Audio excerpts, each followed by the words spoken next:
So in this video, I want to talk about the anime known as My Instant Death Ability is so overpowered no one in this other world stands a chance against me. This is one of those long titles that kind of just self-explains, and even in the anime itself, it does also throw some fun jokes at it being self-aware that the title is basically just a synopsis in itself, which I don't necessarily have a problem with that, because I do think it's actually quite handy to have a bit of a synopsis in the title, especially when it comes to these kinds of series, because this is an action, adventure, fantasy, and of course, from the title, it is a isekai as well. Now, there does clearly seem to be some love interest in here between the main male and female cast. As the title says, the main protagonist has an instant kill ability. He does experiment a little bit in the actual episodes, trying to sort of like hit shoulders, eyes, legs, and trying to sort of maybe make it so that he doesn't instantly kill, but it seems to be that he's struggling to know how to turn that power down, and it seems to be very much just a one-shot kill kind of thing, which you would think does hurt the premise of the story, and it is kind of self-aware of that, which is why the main protagonist is kind of like not crazy about his powers. He kind of picks a reason, like if you have killing intent on him, then he won't hesitate. But the interesting part is, for me, is the female protagonist seems to not really care so much about who he kills. She kind of just throws it out there, being like, yeah, just kill them, kill them, kill them. That does concern me a little bit, especially being that she's meant to be a love interest, like she's meant to be infatuatedly in love. There's also all these other characters that also get introduced, and I mean, you see the poster as well for the anime, and it has like a bunch of characters, but already some of those characters are already dead within 3 episodes. So it's interesting how they've done that. I don't know if there's going to be any way to bring them back. I mean, at least the way I feel like this series works is that they've grabbed like heaps of ideas and just thrown them into a blender and tried to see what sticks. Because there are some interesting concepts in this series so far within the first 3 episodes, but it also kind of feels like it's too simple. It's like there's no stakes at large, because he can kill anything and he can feel killing intent, but he can also sense killing intent from something to someone else as well. So he is very much overpowered. Like, it's super, super, super overpowered. But I mean, at the end of the day, if this is the kind of series that you like, then knock yourself out. It's definitely for you. And if that's what you want, you just want isekai, like as I always refer, isekai trash. Like, it's just the junk food of the isekai genre. If that's something that you want, then eat your heart away. This is probably definitely for you. If you want some over the top overpowered protagonist with superpowers, with a girl that's infatuatedly in love, and all these other crazy characters. I will say I do like the concept of classes being transported to an alternative world and seeing how they all interact with each other, and you can definitely see that when this individual demon lord kind of enters into the fray and gives them all these powers, and the ones that don't have the powers, they kind of abandon them and use them as bait. Kind of shows a darker side to the classmates, how quick they're willing to turn on each other and kind of like be afraid of each other's abilities, and each of them have their own different abilities, and they're quite interesting, like brave, consultant, dominator. There's a variety of different powers that each of them have.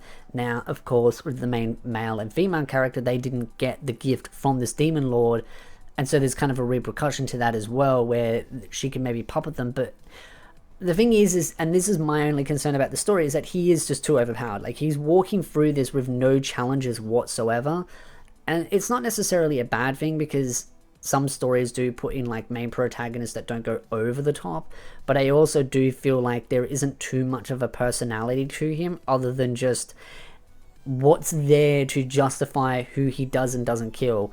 I would be kind of more curious to see a little bit more of how he thinks and feels, but it feels like he's just one of those that kind of keeps to himself at school. And there's clearly a backstory, and that's the part that gets me interested, though, is the backstory, because he has these dreams where he's got all this whole past kind of thing, and there's a situation right in the first episode where he kills someone with his instant ability that was holding someone else hostage that he clearly had, you know, a connection to, who he liked. And I wonder if that's going to be something that is involved later on in the story, where he meets that person and the dog as well, because it shows it in the opening song. But another thing that also kind of cropped up in the first episode was this wasn't the first time for some of those characters to be transported to an alternative world.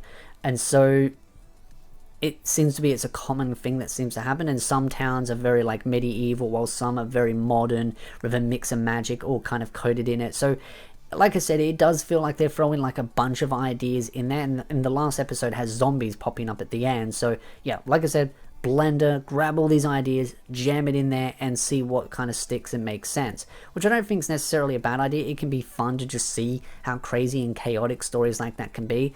But I'm just kind of prepping people that don't know anything about the series that this could also just be a series that just feels a little bit too over the top as far as like how much they're trying to blend her in. So it may be for you, it may not be for you. I mean, the one thing I do like about the main protagonist is, one, his past. It seems like there's some interesting kind of tie-ins there. Maybe he did come from an alternative world or some experiment or something like that. Then there's also just how blunt he is with what he thinks of the main female protagonist, who she clearly has feelings for him, which is kind of funny because she even notes that they don't really know each other that well. But now suddenly she's kind of got a bit of a crush, probably kind of like a savior kind of thing. And because she's kind of latched onto him to protect her, but though she has her own little powers as well with the ghost and all that, and she's kind of adapting to new abilities, I do wonder where that will go, because it seems to me that the only thing he's interested in is her tartars, which I think that's like the most refreshing thing. It's just like, at least he's blunt about it, so that's the part of the personality that I do like. I just feel like it'd be nice if I kind of knew a little bit more about him, like, I guess, in a sense, like, understand what he was like in school, other than just he plays his console game, which seems to have an infinite battery life, and he slept a lot. That's it. And I mean, you could say, okay, with his past, there's clearly something there. I'm like, yes, there is, but I don't know. I just kind of would like a little bit more, just a teensy weeds more. That's my only gripe with it. I'm sure some people will say I'm nitpicking, but I just, yeah, I want to see him kind of show a little bit more of his own feelings, especially seeing as he's kind of been very logical about everything when it comes to who he kills and who he doesn't kill. And especially with all these classmates, they've all kind of spread out and they're all doing their own missions to complete because of this demon lord. And we don't know super heaps about the Demon Lord yet, other than just it's kind of all a bit of a game, and she's extremely powerful with her levels. But that's the thing though, if his abilities are that overpowered, couldn't he just find her and just boom, one shot? So I am curious to where that can go. I wonder if there will be some abilities, like there's the hint of the vampire chick, where she can't die kind of thing. So I wonder if there's going to be kind of like a situation where it's like an immovable object and an unstoppable force kind of situation, like what's going to happen there. And I'm kind of curious about that, because that seems to be what they're hinting at, is that idea of something that can actually block instant death. And it's like, okay, well then where is that going to go though? And there's also that kind of like void thing as well, like the darkness kind of thing.